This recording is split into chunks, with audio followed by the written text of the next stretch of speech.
Okay, so my name is Nedielka. I work as a director of Group Customer Experience for Etisalat, which is one of the biggest telecom operators in the world. We operate in 15 markets, for example in Pakistan, Nigeria, Saudi Arabia, United Arab Emirates, etc. So Africa, Middle East and Asia. So I work in telecom, and telecom is perceived as one of those industries which is still not very old, so there is a lot of innovation and things are happening. In reality, it's already very well standardized industry. So what I see as a challenge in the customer experience is that, for example, digital channels are becoming more and more relevant for customers to interact with the operator. But that's not the capabilities and skill set we have historically.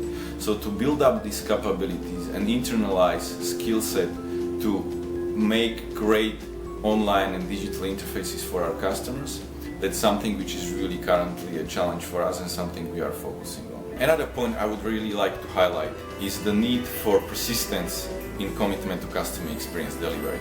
Because this is one of those subjects which becomes really attractive and management, they commit themselves to deliver. But after some time there is a risk of focusing on some other subject, because also our industry being quite innovative, there are new things popping up, so there might be this refocus in the long run to another important things. And we know that the customer experience is a marathon. It's not a thing which can be done in a year or two, so really it requires long-term ongoing commitment, which might be very difficult to maintain with all these new other subjects popping up. So it's really, really important. The persistence in delivery and commitment of the management and the leadership team in the long term is the key success factor. If we talk about service industries, banking, airlines, etc., the channels are very similar to ours. So we have some physical stores, we have some call centers, we have online portals, mobile apps, etc. This is very similar. So I see that the learning comes from how can you really maintain consistency across all of these channels when serving customers, and that comes to the typical subject of omni-channel experience, etc., etc. So I think the learning from other industries is really in channel consistency, and also then how to really differentiate customers in each channel and how to segment them according to what they really require. Of course, Asia is very different. Asia is the market which is still growing. Most of the other markets and business of telecom operators is just managing the existing base and everything. In Asia, customers are used to aggressive campaigns and companies still trying to grow. So that mindset of refocusing from just acquisition into really maintaining a growing existing base is still to come.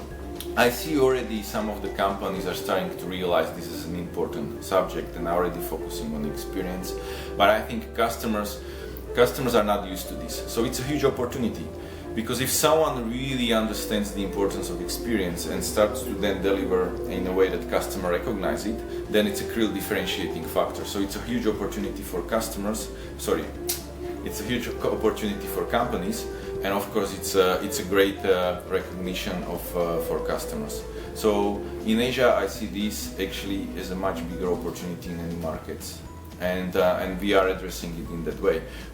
We see that especially also in emerging markets, customers appreciate when they are recognized, and they also then reward the service operator by being more loyal and stay longer and give more value. The digital interfaces are the most important ones, so we are focusing on those. And what we are trying to do to leverage on the scale, so operating across several markets, we are trying to have a consistent approach to digital channels and having unified online experiences. So we work as a team across multiple countries, so that's one key initiative. The other one is understanding the customer, voice of the customer, and trying to have more of it and really being more operational in how we collect it and how we process it and then utilize it. So that's another big area where of course we go into text analytics and being a little bit more sophisticated. So these two are now, I would say, the most important ones.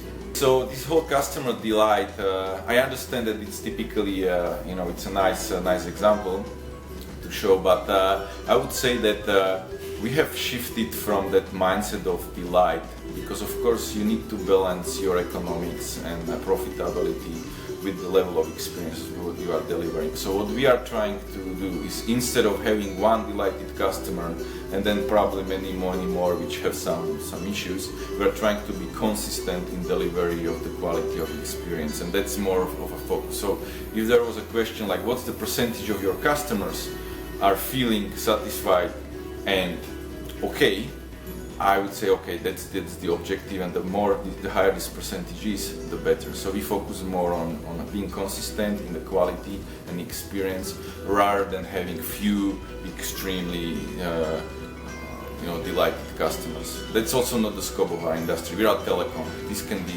there are other industries which do this.